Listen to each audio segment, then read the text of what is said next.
Love staying informed? Subscribe now and get unlimited access to local news, weather, and sports for just 99 cents a month for your first 3 months at inforum.news/join. Read every story, listen to every podcast, and download the apps that keep you informed and on the go 24 hours a day. So head to inforum.news/join right now to subscribe. What are you waiting for? Get 3 months of local news for just 99 cents a month at inforum.news/join.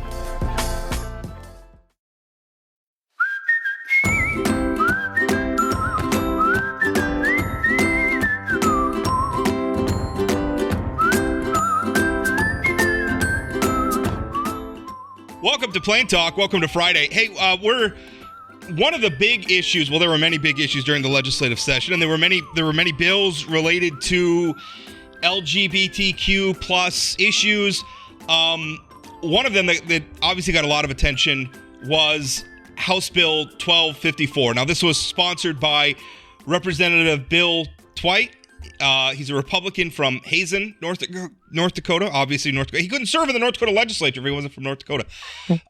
It's House Bill 1254, and it did two major things. One is it prohibits doctors from performing sex reassignment surgeries on minors, people under the age of 18. If they do it, they're guilty of a Class B misdemeanor that's punishable by up to 10 years in prison and a $20,000 fine. It also prohibits medical professionals from prescribing hormone treatments or puberty blockers to transgender minors. That would be a Class A misdemeanor, punishable by up to 360 days in prison and a $3,000 fine. This was signed into law by Governor Doug Burgum. It is in effect. It took effect immediately upon receiving his signature. And you may have saw in the headlines a North Dakota parent. Her name is Devon Dolney. She is a plaintiff in a new lawsuit against the state over this lawsuit. She has a trans child, and they want access to these treatments. Also joining us is Brittany Stewart. She is an attorney for Gender Justice, which is the organization representing Devon in this. Devon, Brittany, welcome to the program. And I'll start with Devon. First of all, tell us about what inspired you to do this. And, ultimately agree or disagree. This is a courageous thing to step up and do something like this, to say, listen, I think this law is wrong. I want to do something about it. I want to challenge it. This is the way the process works. And however anybody else may feel about it, it's a brave thing to do. So I guess welcome to the spotlight, first of all. And second of all, tell us about what motivated you to want to do this. Thank you so much for having us, Rob. I really appreciate the opportunity to talk about this. Really what inspired me was my son. I mean, going through his struggles, seeing how hard it was for him before he transitioned, the severe depression that he went through, the self-harm. I mean, it was devastating as a parent to see. And then when we did finally get him into counseling and getting him on the puberty blockers and letting him just be himself, it was amazing. A complete 180. He was able to be a normal kid again and really come out of his shell. And I can't imagine not having that for him. And that's why we had to get involved. I can't risk him not having that and being the happy and healthy kid that he is. Devon, can you describe if you had any interaction, and if you did, what it was like with the North Dakota legislature while this was being debated? We saw so many headlines, and they weren't unwarranted, in my opinion, because we had, I can't remember what it was, 17 bills-ish around this topic. If anything, it was more than 10. It was in the double digits. Did you interact with legislators? Did you interact with the legislature? And what was that experience like for you? Really, my only experience was I sent some emails out to legislators, just trying to put myself out there. I offered to have conversations about what it really looks like, and kind of share our story. That's really all I can do. Did you get responses? What were the responses like if you got them? Do you feel like you heard back from folks who were voting on this?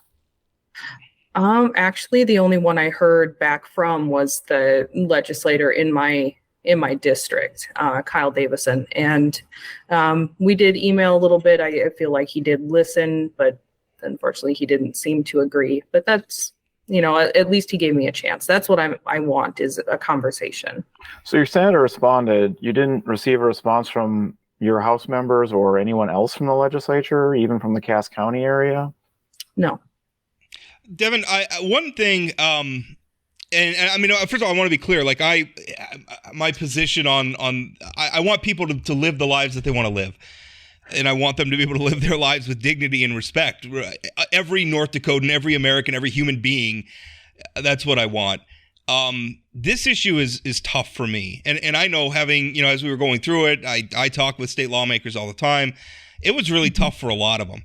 Including a lot of them who don't harbor any animosity or anything towards this community, I would think.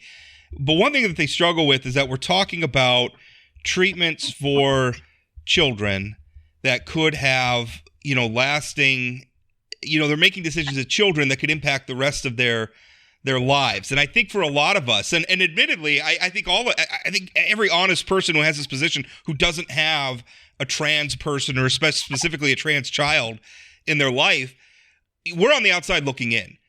So give us that inside perspective. What are in your opinion? Because I supported this bill. I didn't like a lot of the other bills. This one was tough for me. So what am I getting wrong? Because I'm looking at this and I'm saying, gosh, I don't want a child to make a decision that they're going to regret later in life. For the same reason, like, we don't let children get tattoos. I mean, I really like tattoos. I'm not trying to trivialize this thing, but do you understand the argument? I mean, where are we getting this wrong? Yeah, absolutely. I understand that, and I understand why it would be hard. Honestly, it was difficult for us as parents too, coming into this. We had to learn a lot, and really, what it comes down to is we don't want to have to make some kind of life-altering decision, right away. We want to have that time to really, have him see counselors and, figure out what is best for him. It takes years to really establish what is right, what's the right course of action. And for us, for kids who are this young, it's the puberty blockers that allow us to do it, because that gives us so much more time so he can grow and mature before making any of those big decisions. Oh, sorry. Go ahead, Ben. Well, Brittany, I wanted to loop Brittany in because, and Brittany, of course, again, is the attorney. And by the way, the other voice you're hearing is Ben Hansen, who I didn't introduce like normal because I'm a terrible host. Brittany, I wanted to ask, because there's two parts of this. There's the surgical intervention, and then I guess what we would call the medicinal interventions. What are you challenging both? Are both, because a lot of people I talk to say, and even a lot of people in the medical community are like, the surgeries aren't happening. That seems like less of an issue than the medicinal part of it. So the lawsuit, does it take on the whole bill, or is it just the medicinal part? Describe that for us. Yeah, the lawsuit is taking on the entire law. Okay. Now the surgical aspect of the law, it's a little bit less important because, like you said, those surgeries aren't being performed on minors in North Dakota, at least as far as for gender-affirming care. There are still genital surgeries being performed on intersex babies who have no say in the matter, and a doctor is just telling a parent, pick one or the other, and we're just going to do a surgery on this kid and never tell them that we altered their genitalia as a child. And that intersex group context, that's been happening for a long time, yes? Yeah, absolutely. And there are intersex advocacy groups who actually want that outlawed, because that is the actual genital surgeries that are going on minors. And those were specifically exempted from this law. So I find that interesting, for one, but really our focus is mainly on the hormones and puberty blockers, which are the actual gender affirming care that minors are receiving in North Dakota. And, we just want to stop this big government overreach in what is fundamentally a very private, personal decision. And it's done in parents aren't forcing this on their kids. We have 2 other families that are plaintiffs that want to proceed anonymously because they're scared to even have their names out there associated with this because of the political environment and the kind of threats people are facing. And they're just small town North Dakotans who were faced with a child who happened to present as trans at a young age. And they're just trying to do the best by their kids. And these aren't people trying to push this on their kids. You know, they, like Devon, they've had to spend some time grappling with it and coming to terms with it. They've been seeing counselors. There's a lengthy process before you even get to getting into medications like puberty blockers and hormones, because to even get a gender dysphoria diagnosis, it must be shown that that identity is persistent. So for all those legislators who say, oh, a kid can just wake up and say, I'm a boy today, give me testosterone, that's just not how it works. You don't get a diagnosis off of one visit. It's a very lengthy, involved process, and it involves the child, their parents. They all go to therapy together at times, and it's really a long process. And we just want the government to stay out of what's a very personal, private decision that's based on care that's been developed over the last 30 plus years, and that, you know, these medications are still allowed for non-transgender kids for a whole host of reasons, but they singled out transgender kids and said, you can't access this care. Brittany, when I want you to walk me through what the legal argument here, because there's a lot of things that legislatures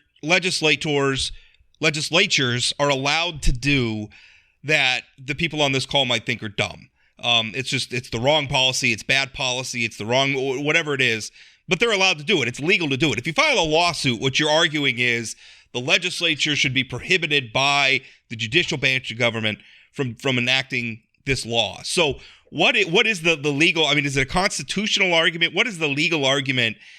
Because I understand, like we can make a moral argument or a philosophical argument about we think this law is wrong. What's the legal argument against it?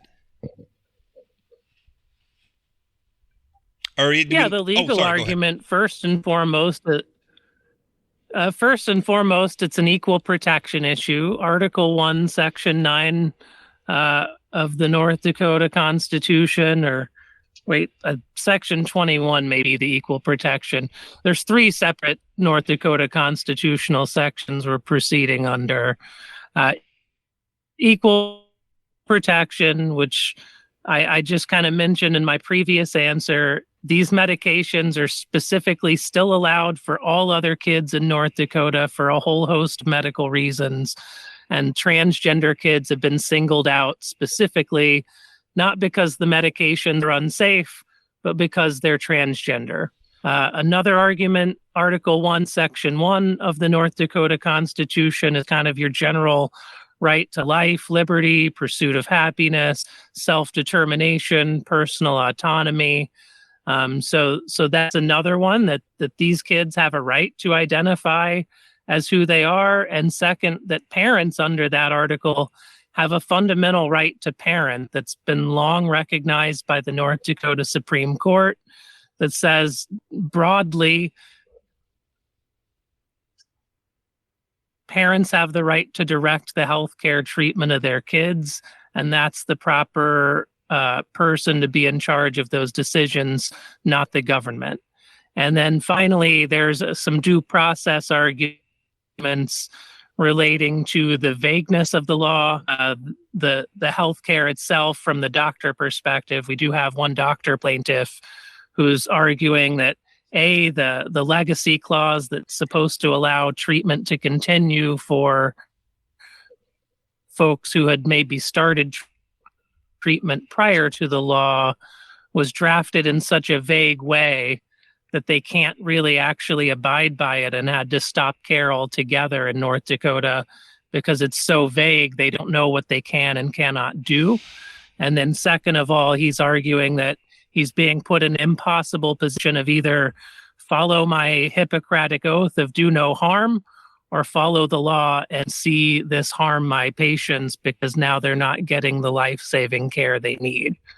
And Brittany, can you give us context, and even Devon, if you want to jump in, but on the legal side, help me remember and help listeners remember, because as we mentioned, there were many, many bills involving this. And unfortunately, I think sometimes when legislation floods the zone, so to speak, I feel that might even be an intentional strategy to conflate and kind of make everything into one mass gray paste that you can't keep track of the individual parts of, or it's hard to parse out. My memory of this law was that it included the language about surgeries for minors, but then included just the term gender care, period, and didn't necessarily define gender care. And I remember at the time I had a problem with the law in that the gender care seemed to me to include even any kind of basic counseling, literally just talking to a counselor for someone under the age of 18. Am I correct in that? Is that what this law also entails? Is that part of your lawsuit?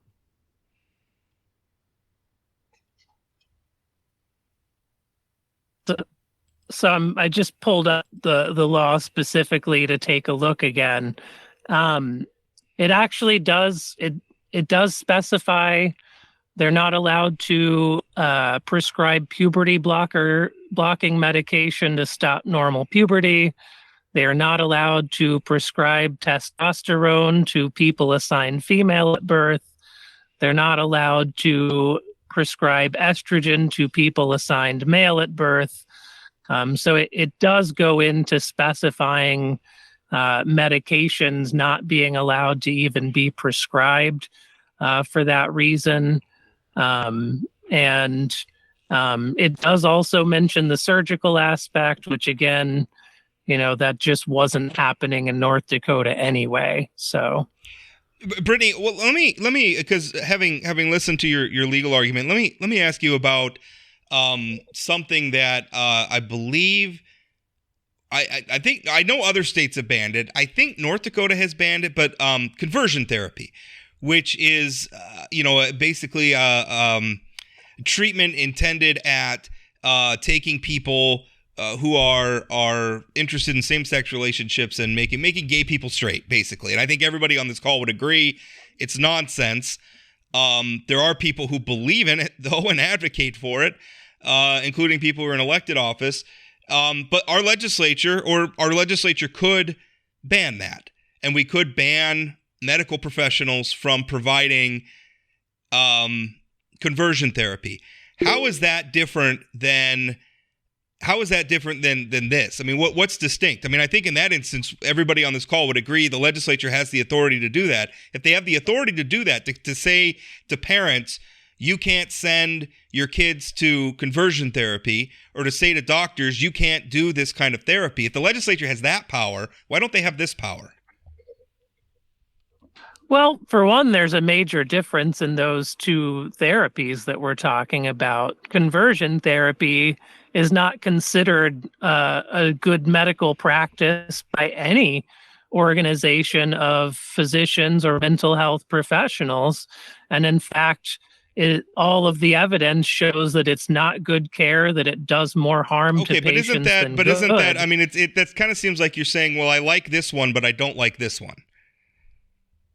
Well, I don't think that's the case at all. And for one, this lawsuit isn't about conversion therapy first and foremost, but if you're asking me the question as to what's the difference, conversion therapy is not supported by the medical community, whereas gender-affirming care, such as puberty blockers and hormone therapy, is supported by every major medical organization in the United States. It's based on decades of research and care, and it's continuously being fine-tuned, just like any other kind of health care that anyone accesses.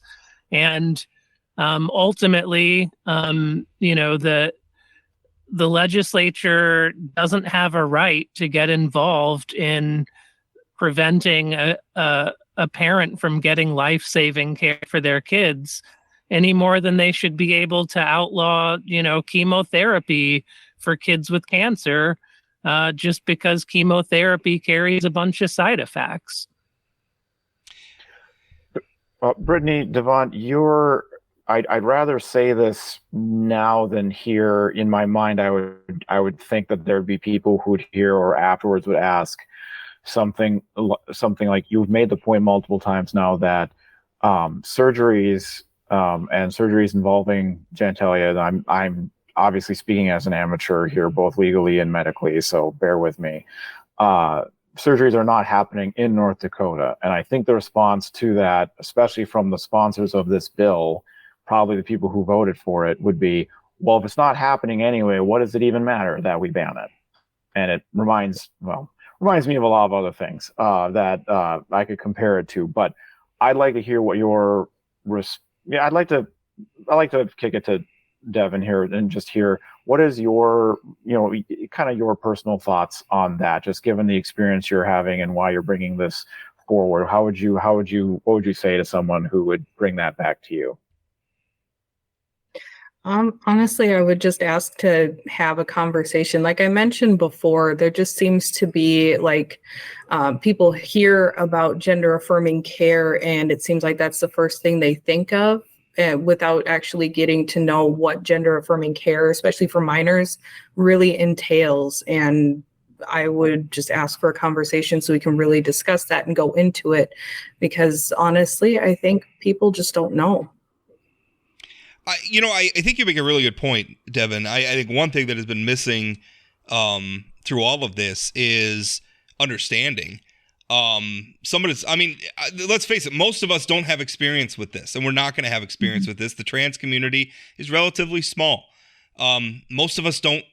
There's a lot of people, I shouldn't include myself in that. I know some trans people, but most people might not have ever met a trans person. And even a lot of lawmakers, I was talking with a friend of mine who's a trans person and a trans activist out of Fargo. One point that they made as they were interacting with the legislature is, I'm talking with people who have never dealt with any of this, who don't know anything about this. And then their first interaction on this is sometimes a very overwrought activist who comes in just kind of guns blazing and teeing off on them, and they haven't even done anything yet, and they don't really know the issue yet. I think your point is, how do we talk to one another so that we can get some greater understanding and then maybe get to some policies we can all live with? That, I think, has really been lacking from this process. I'm assuming you're nodding. Yeah. I'm assuming you agree. Yeah, absolutely. I completely agree. I don't think this is a partisan issue. I think we can all agree that we don't want the government involved in any of our business. And so really just to be able to sit down, have that conversation and just, kind of come together and realize that it is something that, it's not harming people the way that people, think it is with some of the rhetoric that they hear. And we should just be left alone to make those decisions with the medical professionals, on our own. Brittany, what's the next step with this lawsuit coming forward? I should know this, by the way. I'm sorry, I don't. Have you filed this lawsuit? What's the timeline? What's the next steps? Do you know where it's being heard? Yeah, it's we filed in Burleigh County in state court. We've been assigned to Judge Lofgren, who is very new to the bench. We have asked for a temporary restraining order against the law, so we are waiting on the judge to rule on that TRO, at which time we'll then get a hearing for our preliminary injunction request, which should happen in the next 3 to 4 weeks.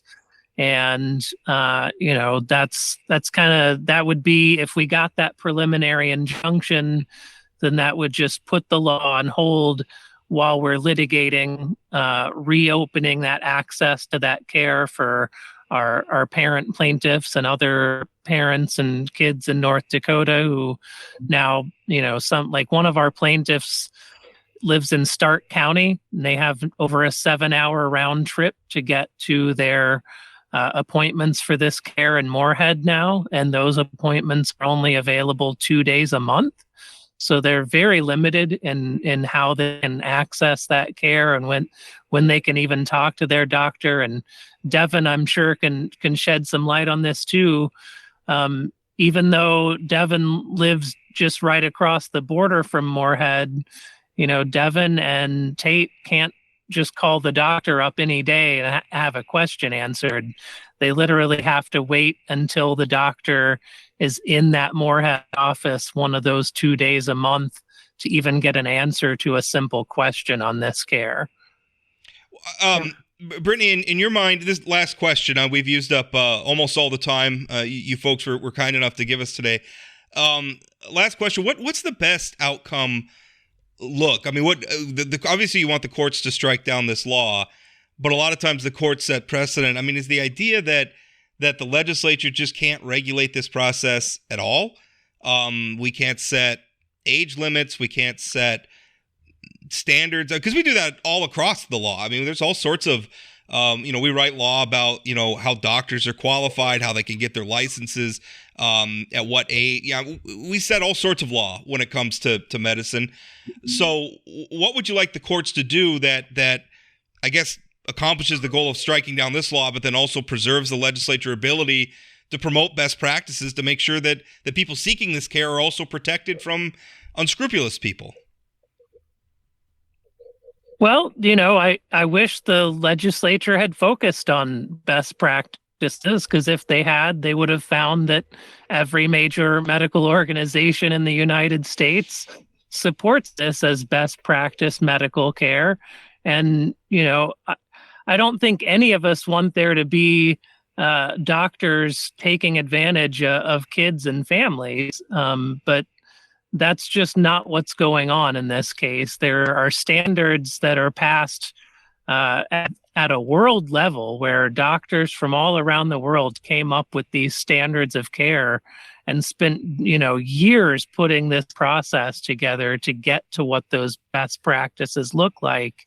And there are best practices to protect kids, such as, the standards of care don't allow for surgery on genitalia until the age of 18. So there are already standards in place to do that. We just want the legislature to stay in its lane. And if they, if there's some areas of best practice where they want to get into actual nuanced discussion, let's have those discussions down the line. But in the meantime, let's make sure this overbroad, unconstitutional law is put on hold and tossed out so that these families can continue to get the care that has helped their kids have miraculous turnarounds and vastly improve their health and well-being. Brittany, Devon, thank you so much for your time this morning. Hi there, my name is James Wallner. I produce and host the podcast Dakota Spotlight, a true crime podcast that tackles historical and unsolved crimes in the upper Midwest. Follow along with me as we search for a missing girl, attempt to solve a 45-year-old murder, and much, much more. That's Dakota Spotlight Podcast, anywhere you get your podcasts, or at inforum.com/podcasts. All right, welcome back. Good interview. I think my reaction to it, and I brought this up during the interview, there's a difference between a law that you think is bad on its merits and a law that's unconstitutional. Yes, there is. Like I can think like the speed limit. Like we all accept the legislature has the right to set the speed limit. We may not agree with where the legislature ultimately sets the speed limit. We all agree that the legislature has the authority to set speeding fines. We may not like where the fines are at, but they have that authority.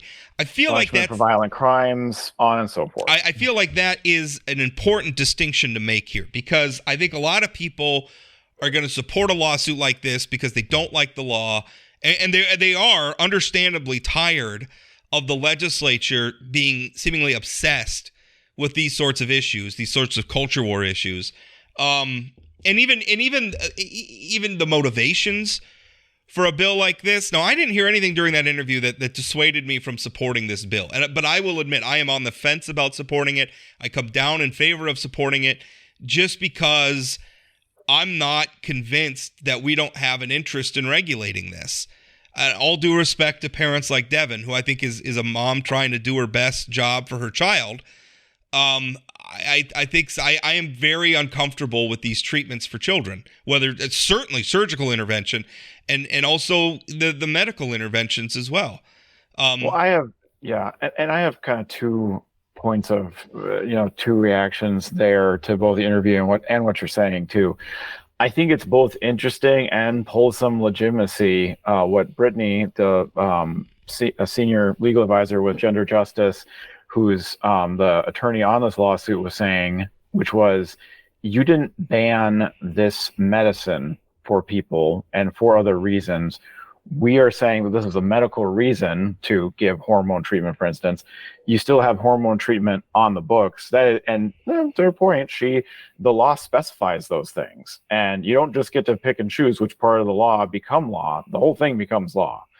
And when you're saying, we're going to ban this medicine for this practice, but we're going to keep it on the books for other practices, in her, what she's making as a claim, and what many, I would say, in the medical community would make as a claim, is this is a treatment for someone that needs it. And at that point, if it has ill effects, this is talking about hormone therapy, she made the point about chemotherapy. Chemotherapy has horrible side effects for people that have to use it to combat usually cancer.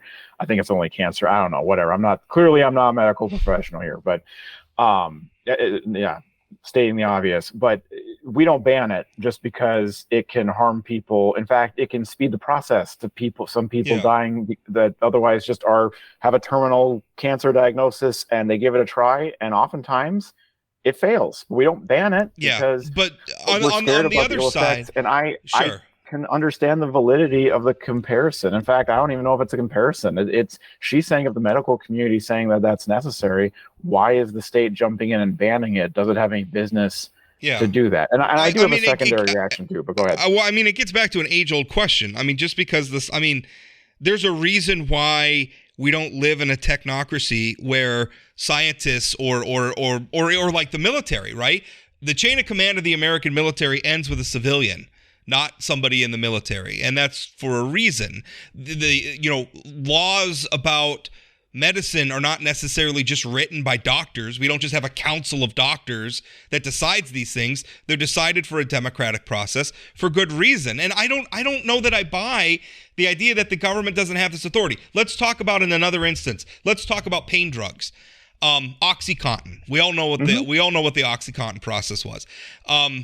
And the problem with OxyContin we're having throughout the entire country. At the genesis of that is Purdue Pharma took a drug called MS-Contin that at the time was only being prescribed to like end-of-life people who were in just excruciating pain. They weren't going to live that much longer. And so thus things like addiction weren't an issue. What they were successful in doing is taking that drug, rebranding it, repackaging it, and getting the FDA to sign off on prescribing it to people who were not end of life. Prescribing it to people with bone injuries and things like that. Mm-hmm. We could create major addiction issues. I think we all agree that the legislature and then even through like regulatory agencies like the FDA have the authority to say you cannot prescribe this powerful opiate in any instance but end of life, right? We all agree that they have that authority. So in this instance, why would we say, well, you don't have the authority to regulate how these like the instances that these drugs can be? We do this all the time. There are all sorts of instances where we say these drugs can only be used for these things. Now, we can disagree. We can say, well, the legislature's all wet. They got it all wrong. They shouldn't be doing it this way. But the idea that they don't have that authority, I think is silly. And when I asked her, like for the legal, she cites the equal protection issue, where she says, well, you're singling out these people. And really, I don't know that I buy that. We're singling out a specific use of the drug. She talked about, the life and liberty provisions of the state and national constitution. Well, You can apply that to anything. I could say, well, I should be able to play my stereo at 4 o'clock in the morning at full blast, despite what my neighbors think about it, because I have a constitutional right to life and liberty. I don't think that is really a very strong argument. And then the parental rights thing. But even there, we have compulsory education. Parents can't just choose not to educate their children. Now, you can opt out of the public schools and go to a private school, or you can opt out or homeschool, but you're required to do it. You got to do something. Is that an affront to parental rights? So I don't know. I mean, again, you can think that this law, this specific bill, this House Bill 1254 introduced by Representative White, you cannot like this bill and think it's a bad bill. But that is a different thing from saying it's unconstitutional. They're saying it's unconstitutional. I don't think it's right. I don't think they have a case. I'm going to cop to both listeners and to Rob that I did not know what a technocracy was. Technocracy, yeah. Okay, I did not know what that was until Rob just spelled it out there. So I'm glad we're not living in one. I will say, even with your examples, I think like with blasting your stereo or something like that, I think that's you impacting another person in a way that this is a person there making choices, admittedly a person under 18 making choices. And I did have another reaction to this as a whole too. I referenced flooding the zone, which I feel the sponsors of these bills did. They sponsored, I believe it was 17 separate bills on this topic. There's a whole bunch. Did I get Yeah. It was at least 12, I want to say. And many of them were extremely overlapping and threw this language around in a way that I thought was sloppy. And I think that is both intentional, and what you're saying about the legislature having kind of an obsession about this has a real effect, because there's I'm trying to remember the exact quote, but it was about, your budget shows your priorities, and what you choose to prioritize as a bill sponsor, what you put in the modern era and the way democracy works and the way that interaction with citizens and their elected officials work, what you choose to emphasize, put on social media. I mean, there were a handful of legislators that were almost literally dancing in the aisles when things like these were passed and declaring themselves heroes in the state of North Dakota for doing this. That had you can't never mind the details of a law when it comes to a lawsuit, but the overall effect and impact on people whom this applies to is there no matter what the details are. And now this lawsuit is going to become part of that narrative as well. And I think it is worth looking at, even if there is not ability to quantify it. Everybody has a right to file a suit. You do. The courts are there for you. It's the third branch of government. You have the right to file a suit. I'm not disputing that. And by the way, I really struggle with this, man. I don't like the people who are behind this bill. I write about these people all the stinking time.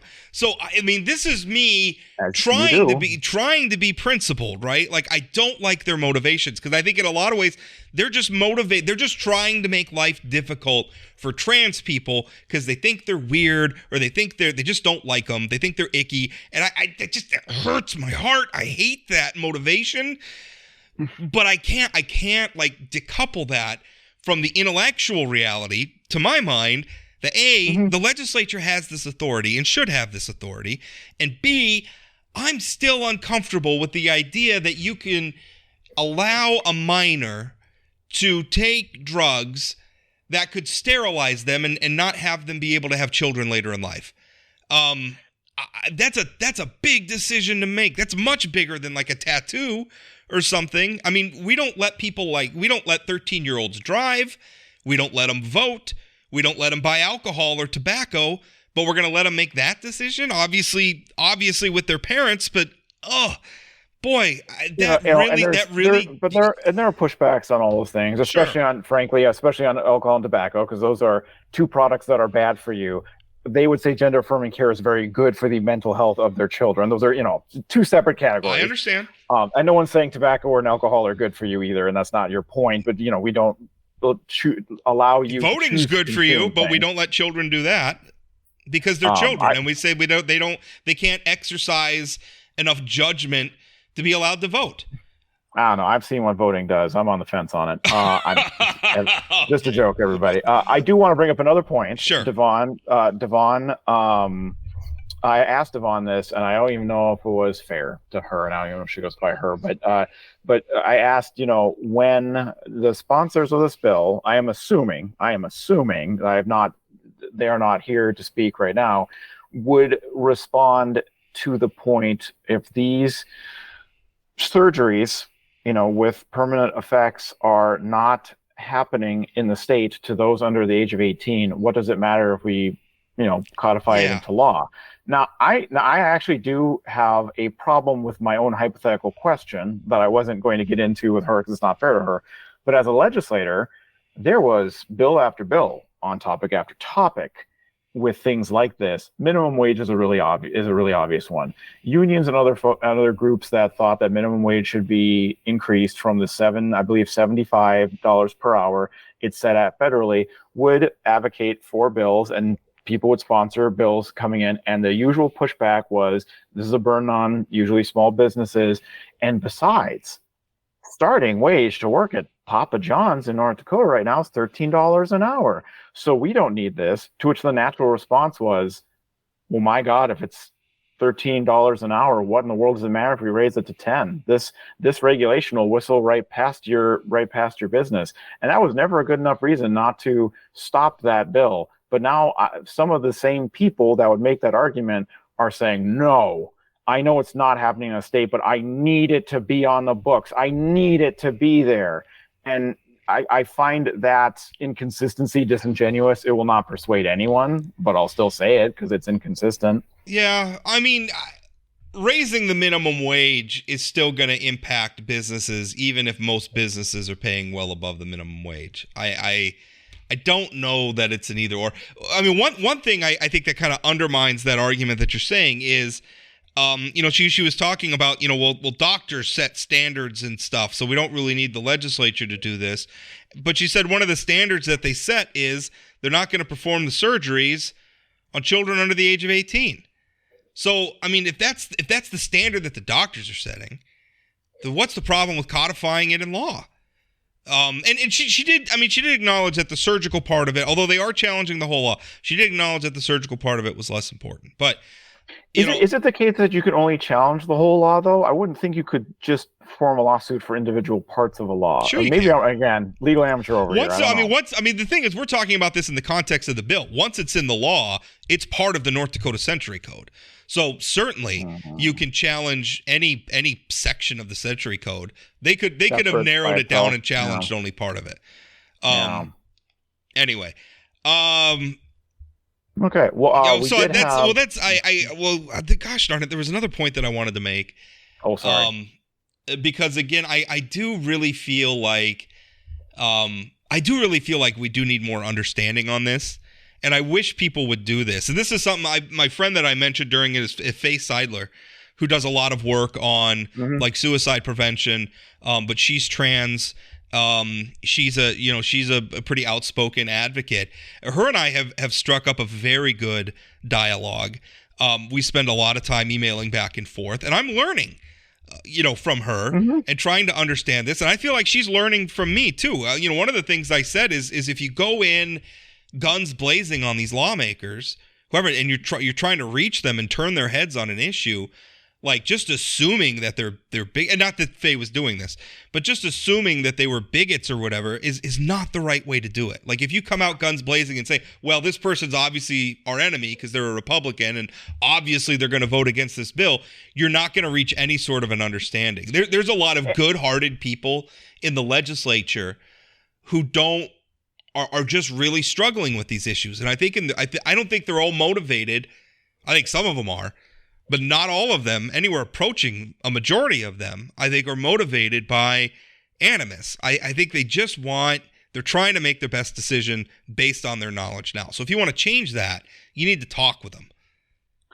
And if you're being a good legislator, you understand that when people are coming to you in the legislature, especially if it's their first or maybe only time acting with state government, there's going to be a lot of people that come in hot. And if you're going to take this personally, you're in the wrong business. You need to understand that you are voting on laws that directly impact, in the case of Devon, clearly someone who's not much of a political activist from what I can tell, but this is directly impacting her kiddo. So now she's trying to figure out the process to navigate something that she sees as taking away care that's been directly very, very beneficial for her immediate family. And that's a note I'd like to leave off on too with this is when constituents like Devon come in, as I would call Devon a good faith actor from just what I've seen, just the interview today. And when she's writing you on this issue, I mean, she does deserve a response at some point from more than just her state senator, her state representatives deserve to do, the House members deserve to do that too. And I know that the legislators are getting bombarded by form letters, out-of-state people, lobbying campaigns that come from the coast, whatever else. But when somebody from Fargo, whose family is being directly impacted by the legislation that you're talking about, is writing in, they deserve to hear back from you. It's not easy to keep up. I know. I've literally been there. I've gotten and they may feel, because there's a lot of people advocating on this, so they may have felt like, listen, I responded to a few of them. I'm not going to respond to every single one. I mean, we don't know. I don't give them. I'm hesitant to mount too much criticism on them for that because I don't know. I don't know. As somebody, I spend about 2 hours a day on correspondence. I write, I have a ton of people who email me all the time. I do my best. I don't respond to all of them, or if I respond to a few on a topic, I kind of feel like, I try to respond to the real substantive ones, but also I'm one human being. I only got so much time. So it's tough. I think a lot of them are responsive, and certainly like if she wanted to have a cup of coffee with them sometime and go over the issues, her lawmakers specifically, in her district should make time for that. And I'd be very surprised if they didn't. I should be known, Senator Kyle Davison, who apparently did not agree with her, did write her back and spoke with her about this. Which doesn't surprise me. I can name you legislators like Senator Judy Lee from West Fargo. I don't know if Devon wrote to her, but I know that Judy Lee literally sat there every day, and I'm sure she still does, responding to every blessed correspondence that was from a North Dakotan. If it was, again, a form letter that she got 100 of. You're getting bombarded. People from Tennessee. No, it doesn't surprise me that Senator Davison would have responded. That's the type of agree with them or disagree with them. That's the kind of lawmaker he is. Anyway, I don't want to spend too much more time on that. Anyway, it's an interesting issue. And again, I think we have to separate. I don't want to be into a situation where, the doctors just set all the rules. The doctors are not infallible. There's a role for the legislature here, and we can have a debate about how far they should go and everything else, but they're questioning the legislature's authority to make law, make policy in this area, and I think they're wrong. I think the legislature absolutely has the authority. We may differ on what they did, but I think it's pretty clear they can do it. And so that's my. I think that's a very important distinction, especially on an issue like this that gets pretty emotional. The lawsuit's going to be a very interesting thing to follow, but we're very early in the process of the lawsuit. And speaking of being early in the process, let's talk about early voting. I'm continuing. Listen to Ben Hansen getting his podcast chops up there, worked his way into a segue. Good Lord. Today's podcast is brought to you by Clearsonal. We have a ballot measure back on the ballot, or resubmitted. That's right. Yeah, resubmitted. And by the way, they cut it down in size in a big way. I think this is the early voting, or banning early voting ballot measure. Well, doing all sorts of stuff, banning early voting, making big changes to the way petitions are circulated and everything else. Which, by the way, one of the issues that are going to be on the ballot that was put there by the legislature is a constitutional amendment to limit ballot measures to a single issue, which I think is a needed reform, because I don't like these shotgun proposals that they put everything but the kitchen sink. We have I wish there was a way to do it so you could only have 2 or 3, but you know what? If people are abusing it so damn much now, and what counts as 2 or 3 points, I agree. Just make it one thing, and if this group wants to submit 60 different things, I guess we're gonna have to do that, and you're gonna have to vote on all 60, and we'll just be California. It's just ironic that they're both going to be on there, because I mean, really, the way it is now, you could make You could put, changes to hunting licenses and changes to the abortion law and changes, which is what they try to do. I don't know if you remember a couple years ago, there was a measure that was circulated. It never ultimately made the ballot. But it was about, they were advertising it as military voting. We're going to make it easier for people we're going to lengthen the window of time for people to vote in the military. I don't remember that. No. But what it actually did it was Ellen Chafee and some of the folks who were behind the Ethics Commission were behind this one as well. But what it would have also, but that's what there's like, well, do you want to sign a petition to help veterans vote, right? What North Dakotan's not going to sign that petition? But what it also did is it brought in it basically got rid of the partisan primary process. It brought in ranked choice. I think it was either ranked choice or approval voting for statewide elections. Okay. And now again, whatever you think about those proposals, we should vote on the specific proposal and not have it, lumped in. Or not have ballot collection say one topic when it's about 6 other topics. Right. Because it's perfectly valid putting on ranked choice voting on a statewide ballot. Oh, sure. And having people vote on it. As much as I don't want ranked choice. I don't want ranked choice voting. They have every right to put it on the ballot under the current law. I would also get rid of the initiated measure process, but that's a topic for a whole other podcast. But bringing this back to this measure, the reason why this measure was pulled and now put back on is they didn't like Secretary of State Michael Howe's, I think it was like 230 word ballot title for it, because they thought it was too long. Accurate description of everything the ballot did. So people who don't understand, if you have a proposed ballot measure, you have to get it approved by the Secretary of State for it to be circulated for signature. And so you bring in your proposed law, he looks it over, there's certain standards it has to meet. And one of the things he's obliged to do is he has to write what's called a title for it. And the title goes on the petition, and it's basically a summary of what it is, so that people signing the petition can read the summary and understand what it is they're signing. Now, in practice, I don't know how many. Yeah, people are confused by it, even with an accurate description. Right. And Michael Howe correctly described everything the ballot measure did, because that's what the ballot measure would do. Vote for it. The original one they submitted, by my unofficial count, made over 50 changes to the law.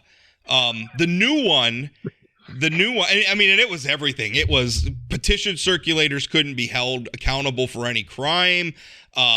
Anybody in the United States, including sovereign citizens who don't recognize their American citizenship, which I thought it was so weird that brand new concept for me, but that sort of weirdo, like super right wing racist kind of ideology was embedded in this. But whatever.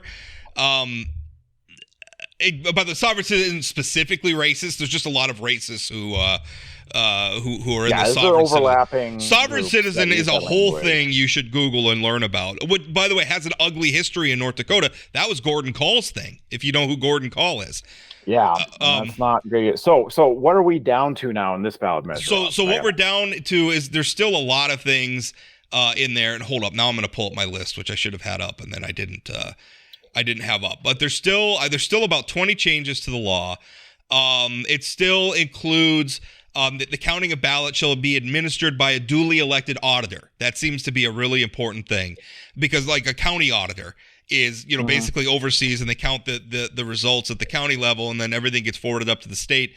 And they want it only by an elected auditor, which begs the question, what happens if your auditor dies right before election day? Do we have to hold a whole special election process and elect a new auditor before then we can turn around? Because the way it is now, a temporary replacement would be appointed, I think, by the county commission.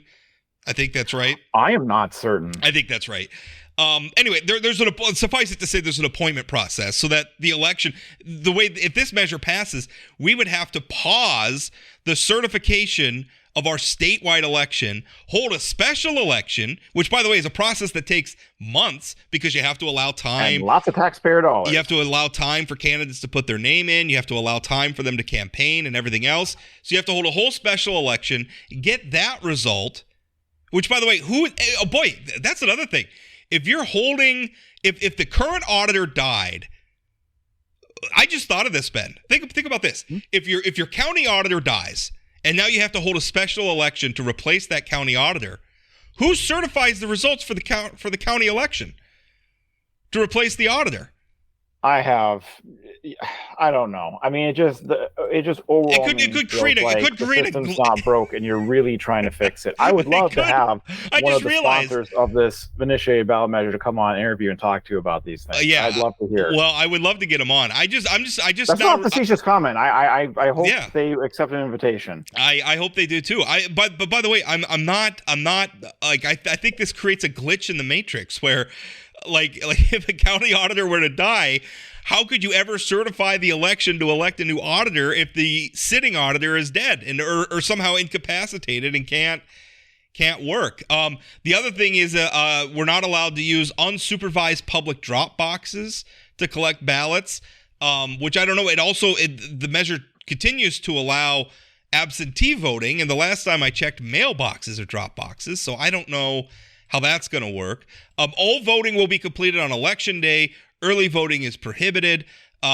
So again, I don't know, like they're still allowing absentee ballot, but like none of the early voting, voting by mail is prohibited. All elections shall be verified or audited at any time by any qualified elector of the state or citizen of the United States who requests to do so, which I guess means that some rando from Idaho or something could request an audit of a North Dakota election. It requires all the counting of ballots. Any citizen of the public cannot be denied access to come in and watch them counting the ballot. So I guess we're going to be maybe doing that in like arenas now. Every precinct in every county has to have a polling location, which at a time when we're already short of election workers, now some of these rural counties that, by the way, some of these rural counties have been doing voting by mail almost exclusively for decades. Like they'll have like one polling location open in the county seat, and then everybody else votes, the couple thousand votes that get cast there, they all vote by mail. So anyway, but that's all the stuff on the new measure. It's crazy. It's been filed. It's going to be on the ballot. Thanks for listening. Coming up next, going to have an interview with Senator Kevin Cramer, so stay tuned for that. Hi, everybody. I'm Chad Kuhl, host of the Northland Outdoors podcast. Hey, here in the Northland, we love our time outside. And on the Northland Outdoors podcast, we're going to talk about all of it. Not just fishing, not just hunting, but mountain biking, camping, rock climbing, bird watching, you name it. We're going to have it on the Northland Outdoors podcast. New episodes every 2 weeks on Spotify, Apple Podcasts, wherever you get your podcasts. So look for it and join us on the Northland Outdoors podcast. Okay, this is our last interview of this episode, I promise. Talked to the folks from Gender Justice at the beginning of the show. Ben and I had a nice little chat back and forth about some of the things going on, but now we're going to talk about some things happening in Washington, D.C., or not happening, as the case may be. As unfortunately as sometimes I don't want them to do anything. Like doing nothing would be the best path forward. But sometimes it's like we got a budget. Fellas, right? My Senator Kevin, Kevin, it seems like we talk about this at least once a year as we do these interviews where... it's an annual event for sure. Yeah. Why can't we budget? Why can't we pass... I saw a remarkable thing, and it's kind of a... I wrote a column for the weekend. It hasn't published yet, and it's about the dress code thing, with which obviously is centered on Senator John Fetterman, who has makes some idiosyncratic sartorial choices as a United States senator. And we've relaxed the dress code. And I mean, listen, I'm not a big dress up guy. I don't think many people have seen me in a suit because I don't like wearing them that much. And thankfully, I work in a job where I don't have to very often. So I get it. I get not wanting to dress up. I'm not real hung up on, what is and is not acceptable dress evolves over time. Like, I'm not too hung up on this.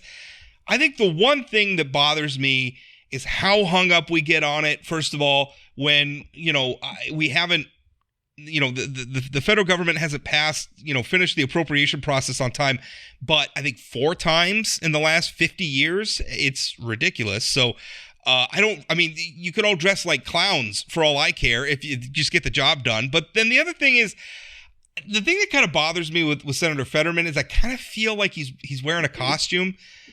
you know, I feel like he's dressing down because he wants to look like one of the common people. A lot of the people who are wearing Crocs and hooded sweatshirts to work are wearing that because they can't afford anything else. That is cheap attire. He went to Harvard, right? He went to what else? He went to, I think, the University of Connecticut. He's very wealthy. You know, he went to Albright College. Like, his parents supported him with an annual allowance that is in excess of the median household income in North Dakota, well into his 40s. So this guy had a privileged background, and I think he's wearing a costume. And I kind of just want to say, you know what? Suit up, pal. Yeah. Well, could you imagine trying out for the NFL, making a team, and then saying, I don't want to wear pads and a helmet. So screw you all. I'm just gonna go, put flags in my pants or something, and I'm gonna play flag football. You don't. And by the way, he said in an interview prior to being elected that he would wear a suit and tie.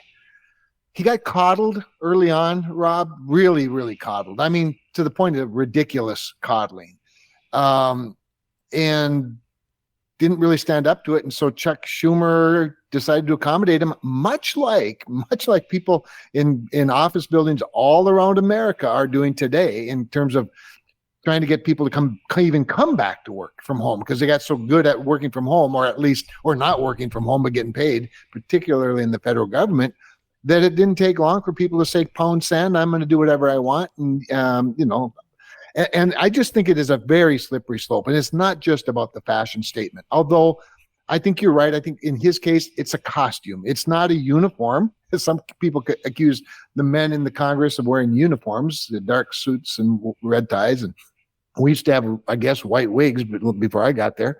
But attire matters because it's part of, I think, the discipline of the title and the job. And we're not a very disciplined group, and we're rather dysfunctional, to your point. And I don't think wearing shorts and T-shirts as you're presiding over the most deliberative body in the world, where the world is watching and has a certain amount of respect for what we do and how we do it in our very free system, I don't think they look at it and go, wow, we want to be like them. Well, I mean, to that point, because again, I feel like, Senator Federer, he's a very populist guy. And I mean, he's made it, and I don't want to just besmirch him. Like, he's legitimately done. We're helping people get their GEDs and stuff. I respect that kind of work. But I mean, the thing is the people who are wearing Crocs and hooded sweatshirts all the time, I think a lot of them would like to dress up. I think a lot of them would like to wear, they aspire to get to a place where they could afford to wear nicer clothes. So this guy, who could obviously afford to wear nicer clothes, it's not an act of solidarity, it's an act of privilege, and it's an obnoxious one at that. Yeah, it is that.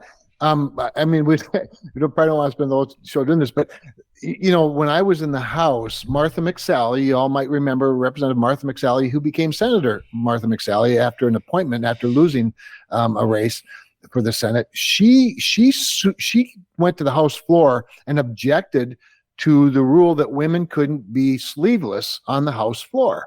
And she took on Paul Ryan, basically brought him to the mat and pinned him to it.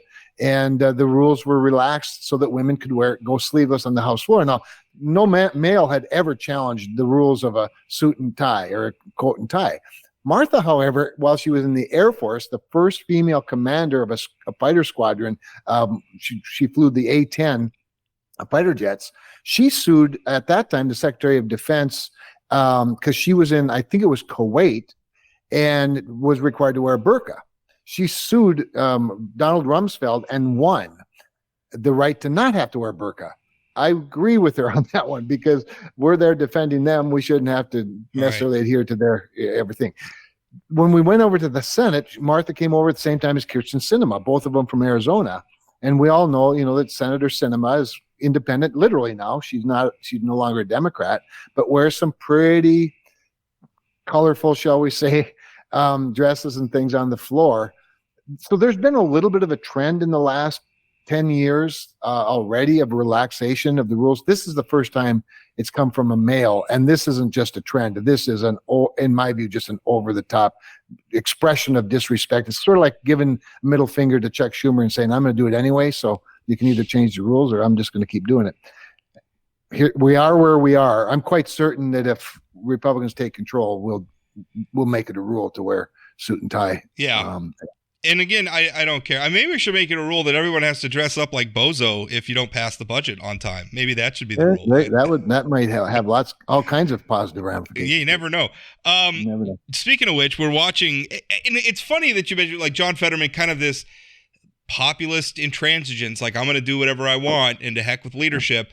Kind of what's happening in the United States House of Representatives right now is Speaker McCarthy tries to keep the government open, which at this point seems impossible. And I think what's getting lost in all of this is, we're going to do this, the House is going to do this, the House is going to do that. Well, that's great.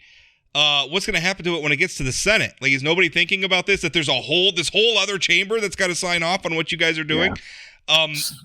There seems to be no thought about how are we going to get this over the finish line. It's just, how can I win the next skirmish with leadership? Yeah, so there's a lot of that. Now, that said, I don't know that they have to negotiate a deal in the House that's guaranteed to pass in the Senate. The tension between the two bodies is on purpose. Yes. So fair point. And so that's fine. But when you're going to do that, then you do it in a nice, orderly way, and you debate back and forth, and you reconcile the differences in a conference committee and all of that stuff. But lay down your marker first. The problem with the House right now is the Republican majority isn't even able to lay down a marker because they can't all agree. Now, almost all of them can agree, but there's a handful who can't and won't and use their very small minority status. But it's a large enough minority to take Kevin McCarthy out as the speaker, because every Democrat would join them in that. And they've been leveraging that in my view, a very irresponsible way. The way they've especially, I think, utilized it is, as you noticed again yesterday for the third time, they have voted against the rule for bringing the appropriations for the military to the floor. So Marjorie Taylor Greene and Matt Gaetz and a couple of others have voted against the rule on the floor.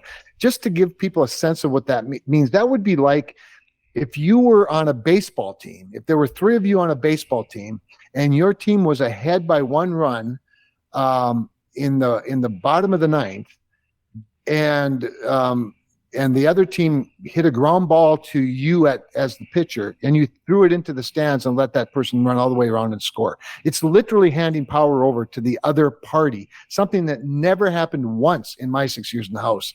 I don't even know that anybody ever voted against the rule, because it's what governs the floor. It has nothing to do with the bill itself. It's actually who's in charge of the floor. And the reason every Democrat votes against the rule is the minority party wants to run the floor. So when a couple of Republicans join the Democratic Party to do that, they're not doing anything constructive. They're making a point. They're getting on the most extreme television news shows, and they're applauded to some degree. I do think it's wearing a little bit thin. What's going to happen with funding of the government, in my view, is this is exactly why Chuck Schumer filed cloture. That's what puts the bill on the floor, if you will, on a House-passed FAA bill, which has an small appropriation attached to it, remembering Civics 101, that all appropriations have to begin in the House. So he took a House bill and will put I think a clean continuing resolution on it. That's what would allow the government to continue to stay open and run at the current levels, financing levels and same policies for a month or two while negotiators and appropriators continue to do their work. It avoids a government shutdown. That'll probably get voted on when we get back next Tuesday, and most likely pass, and then we'd probably pass the bill that's attached to it. We don't know the details yet, but something that allows the government to stay open, Rob. It'll go over to the House, and at that point, Speaker McCarthy, if he hasn't gotten a deal yet, internally, will be confronted with the choice of either putting our bill on the floor, at which point a vast majority of House members would vote for it, but maybe not every Republican. And at that point, I think the Matt Gaetz of the world would say, told you, he's a rhino. He's willing to negotiate with the enemy. He's willing to work with Democrats to get a majority of votes. Therefore, we should vacate the chair, and it's a privileged motion to vacate the chair and have a vote on whether he should be speaker. Which was part of the the ability to do that was part of the negotiation that got Speaker McCarthy over the threshold to be speaker in the first place. Part of it, because when we talk about government shutdown, I think a point that you didn't make it overtly, but I think in what you just said is the fact that Matt Gaetz and the handful of people who are sort of following his lead is empowered to no small degree by the Democratic minority, and I think it's really important because I know the Democrats don't like Matt Gaetz. I mean, not just because he's a Republican. They don't like him. Important point. Period. Yeah. And yet they're helping him be a thorn in Kevin McCarthy's side. That may be good partisan politics. I think it's fair to ask Democrats, is this what's best for the country? What you're doing right now? Yeah. No, it is. It is. And they're enjoying it, I'm sure, a little bit. But I will say this, when it comes to actually shutting down the government, and by the way, I hate continuing resolutions. Yeah. Continuing resolutions are like a white flag. That's going to be that was actually going to be my next question is I don't like Matt Gaetz that much either. But some of the stuff he's talking about bringing the individual appropriations bills to the floor and everything, boy, that would be an improvement over this continuing resolution stuff. I kind of wish we'd maybe started that process months ago. Well, and they did. Actually, the House passed out of the committee, several of them, and our appropriators did in the Senate as well. First time in a long time, we passed all 12 of them on time.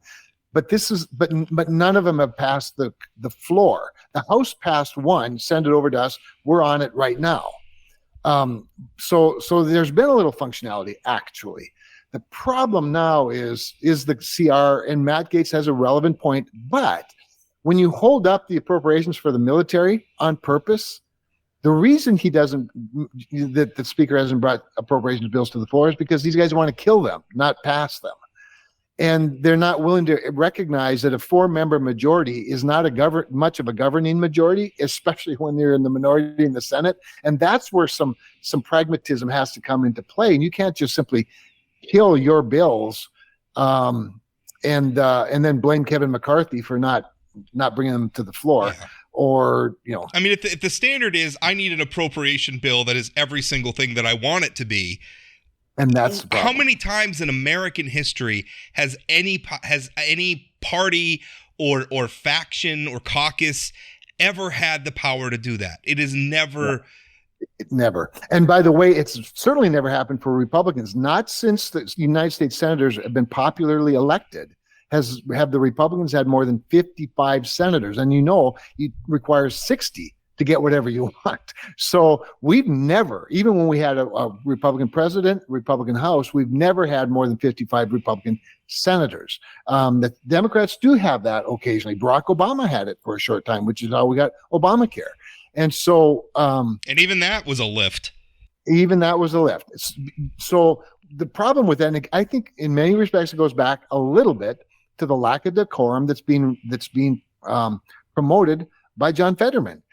Decorum matters in a legislative body. When you're the most deliberative body in the world, decorum matters. When you are one of 535 members of the board of directors of the United States government, decorum matters, and it all plays into it. Good order matters. So going back to the 12 appropriations, I really do believe there's some traditions that need to be knocked down. And one of them is that we always are told you have to wait till the president gets his budget in before you start the appropriations process. I say baloney. They're always a month late, presidents, at least Democratic presidents are. Trump got his in on time a couple times. But so we waste the first quarter of the year without the Appropriations Committee even meeting to talk about a number. I say take the number of the current budget and start appropriating to that. And then when you get into the spring with the president's budget, you can make adjustments if you want. We ignore them anyway. So there's just a lot of laziness built into our traditions that I think it's time to get rid of. But on the good side, we actually have been a little more functional on the appropriations process this year than we have previously. We just aren't caught up yet to the calendar. Well, and the problem is built into the system is where a very small number of people, even when you make progress, can jam everything up.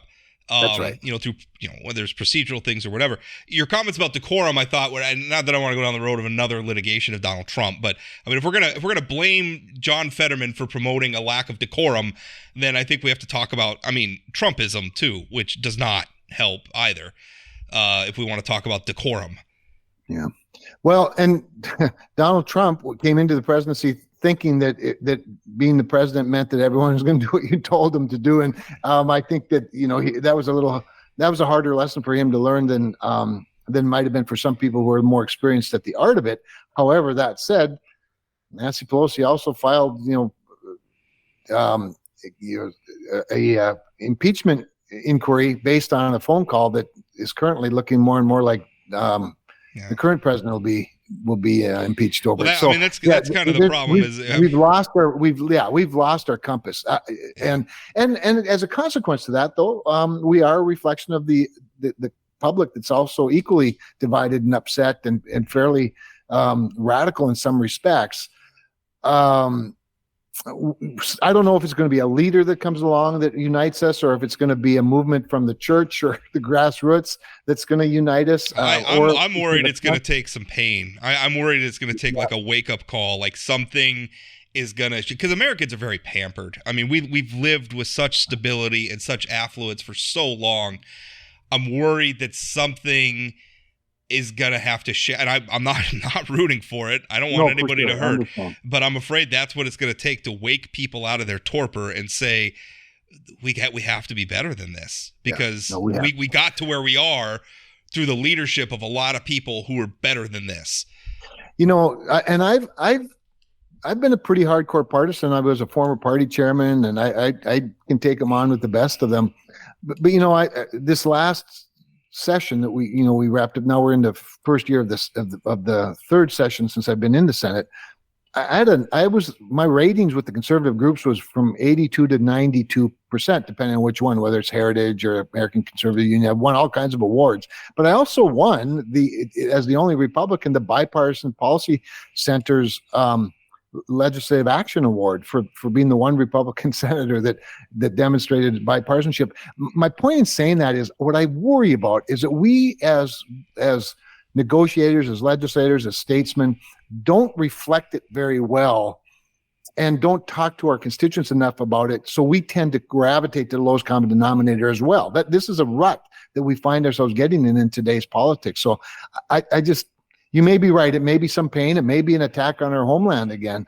But somewhere along the line, we have to figure out that something's got to galvanize an expectation. Not galvanize support behind any particular party, but just an expectation that whoever it is we're electing aspires to something better than a lot of our elected officials are right now. Let's talk. Speaking of, by the way, being able to jam things up with procedural, Senator Tuberville. And the promotions for military officers and that, are we going to see a break in that anytime soon? I mean, he's holding the line, but I mean, speaking about something that could hurt us as time goes on. I mean, first, how do you feel? I mean, that's the argument, is that he's hurting military preparedness because the military can't function like a business does, right? You have attrition, people retire, you got to move new people up, they got to get experience, all these other things. None of that's happening right now. It hasn't been happening for a while. I mean, at some point that's going to take a toll, right? It is. It's starting to a little bit. We're seeing some people retiring as colonels that were probably going to be 1, 2, 3-star generals. I think it could have a negative impact on even recruitment, because why would you take a job that there's not going to be a promotion available for you if that's the way it plays out? That said, so that people have a clear understanding of what we're talking about, Senator Tuberville has put a hold on all promotions. The U.S. Senate votes on hundreds of promotions for military men and women, and the State Department as well. And we oftentimes do it in a tranche of several hundred at a time. In other words, on a unanimous consent or a voice vote, because they're generally non-controversial, almost always non-controversial. They are reviewed, and maybe it's been a little bit lazy, and I think Tommy has a point there. But gee, how are we to assume that everybody that has a star on their shoulder is a stand-up man or woman? maybe we should do a little more digging. And he's not wrong about that. But he's holding it up because Lloyd Austin, at the orders of the Commander-in-Chief Joe Biden, changed the rules relating to paying for abortions in the military, and they now pay for extra time off and travel expenses for women in the military to go to another state to get an abortion if their state of mission, or where they are, where they're sent and where they're serving, doesn't offer abortions. Now, this is arguably a violation of the Hyde Amendment and the laws that don't allow federal funding for abortion, but you could argue that they're not too. So that said, they changed that rule. So far, they've paid for 12 abortions. And because of that, Tommy Tuberville has put a hold on all of these mass nominations and confirmations and promotions. So one person on each side could lift that hold. The president could lift it by changing the policy back and not having the federal government pay for the travel for abortions. And Tommy Tuberville could by accepting that. I don't see a lot of wiggle room right now. But Tommy, to his credit, did get Chuck Schumer to blink this week. He brought a petition signed by 17 members, which requires a vote on the floor to vote on the commandant of the Marine Corps. That's a vacancy that's open on the Joint Chiefs. There's an acting commandant now. His name's Eric Smith, a great guy, good general. I like him a lot. Happy to support him. And Tommy did that because he wanted to demonstrate that you don't have to bring these up 300 at a time. We can do this one at a time. And he's right. Chuck Schumer has been using this as a political trump card. So Chuck Schumer, not only did he blink, but he brought 3 of them up one at a time. And we voted out the chairman of the Joint Chiefs of Staff, C.Q. Brown, General Smith for commandant, and then the chief of staff of the Army all this week. I take that as a little bit of a victory because I think that loosens the machinery a little bit. And maybe we can work to find some common ground with Tommy where you don't have to be either pro-life or pro-military. You can be pro-life and pro-military. And I think the vast majority of us are that. We need to find some sort of an off-ramp for these guys. Here's how I measure a lot of this stuff. There are occasions, Rob, when you need to make a point. I've done it myself. You use the levers of power to, hold up a nominee or hold up a piece of legislation that's important to somebody, and you get their vote or you negotiate something. But if you can't get an outcome that you desire, I don't really know that you're making much of a point. In other words, okay, make your point, but at this point, Tommy Tuberville hasn't made any progress on stopping abortions being paid for by the military, and Lloyd Austin and the president haven't gotten Tommy Tuberville even off. In fact, if anything, he's dug in deeper because of their digging in so tight. So neither side is making progress on this. I don't really see it as very productive. I'd like to see some resolution to it. Well, and again, I think we're faced with a situation where there's a solution, there's room for compromise, i.e. bringing them to the floor in the way one at a time and voting on them. And it seems like we'd rather complain about, oh, look at this terrible thing. I'd rather complain about, look at this terrible thing he's doing and beat him up for it, rather than, okay, let's take an alternate route. Let's compromise. Let's figure some things out. I mean, that's just everywhere.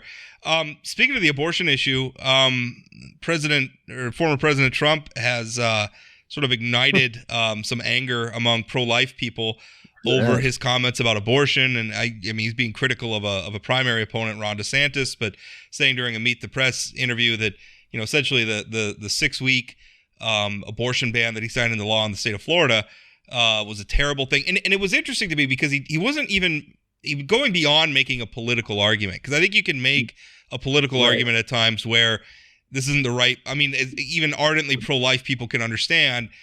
If we do something and then all the pro-life people get voted out of office, what did we accomplish? So, I mean, you can make sort of a pragmatic play, but he wasn't even making that. He was almost making like a moral argument, like this was wrong what he did. That's how I took the comments. Yeah. And I think a lot of people in the pro-life, is this going to be, because the evangelical or the kind of the Christian, I mean, they've been pretty central to his base of support. Is that going to hurt him?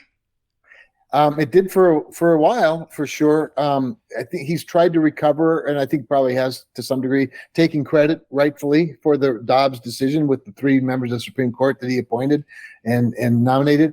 I don't, it's no surprise, and I like Donald Trump a lot, and I still communicate with him from time to time. We talk on the phone. It's no surprise that he pivoted to a more populist position at a time when really the general election is in his sights more so than the primary election. So I don't know that maybe he was showing his heart a little more. Maybe he was making a moral argument. I think largely he was making it, though, for political purposes. And that didn't surprise me at all. He went, particularly when he has an adversary like Ron DeSantis, who has obviously a conviction that's been demonstrated by signing the 6-week bill. Again, no surprise that he was less than eloquent in describing his position, him being Donald Trump. But he does deserve credit in the pro-life community for nominating and those 3 Supreme Court justices that overturned Roe. We all have to find the common ground on this issue, just like lots of other issues. And I suspect that if he became president, he'd find some common ground. I'm pretty sure he wouldn't sign a 6-week national ban, but maybe there's some condition. Well, I mean, the thing about it is, I don't even necessarily disagree. Well, I don't even necessarily disagree on some of it. Like, I don't think we should have a federal ban on abortion for the same reason I didn't think we should have a federal legalization of abortion. It's a state's issue. Leave the states alone. Let the states do what the states are going to do. Anyway. Last question.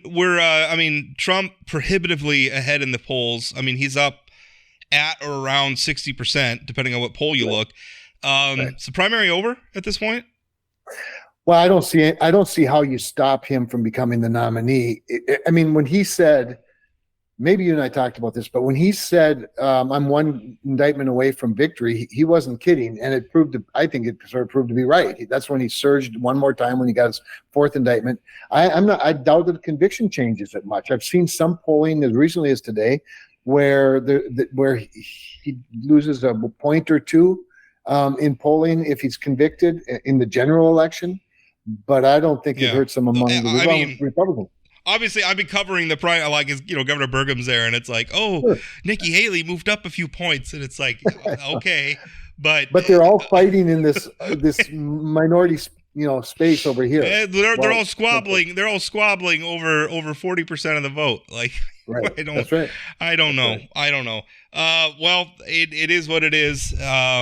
We sally forth into another election cycle of Trump. Rob, I know Biden. You don't. We're kind of out of time, but along these lines of populism, next week in the Banking Committee, we're probably going to mark up and pass out the Safer Banking Act, which is the act that I'm a sponsor of that allows banks to bank marijuana companies in states where marijuana has been made legal. I mean, and this is something, speaking of a conflict between my Christian right fundamentals and base and states' rights, I just think this is one whose time has come. Well, because I think the argument is, whatever a person, and you and I have divergent views on marijuana, right. Although I'm not a user of it myself, I just think it should be legal. But the argument is, Montana should be able to legalize it, and businesses in Montana should be able to operate without the banking industry, without the federal government basically debanking them. Right. I think that's important. That's an important principle to stand for. I think it's even more important if you don't like marijuana, which I don't. Right. I wish no states legalized it. But the last thing I want is a but we have to product that I don't like being banked by cash in duffel bags. But there's there's also an institution to protect there called federalism. That's right. And federalism. Right. Right. Yeah. So I think fights like that are so important. And by the way, I would argue are the exact opposite of populism. Populism is just kind of running roughshod over whatever whatever the majority wants in the moment.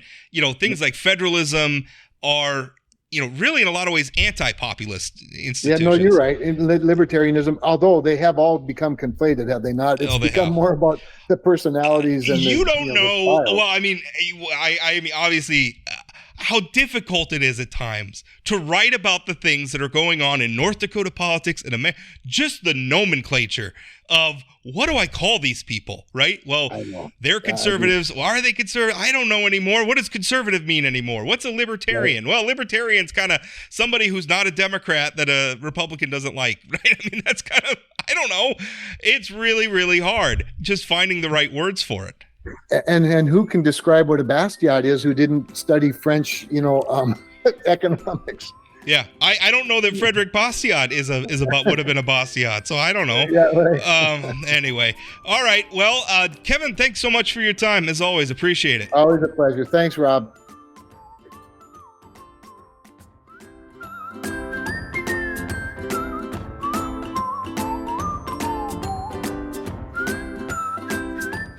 Did you know Forum Communications Company has a robust podcast library?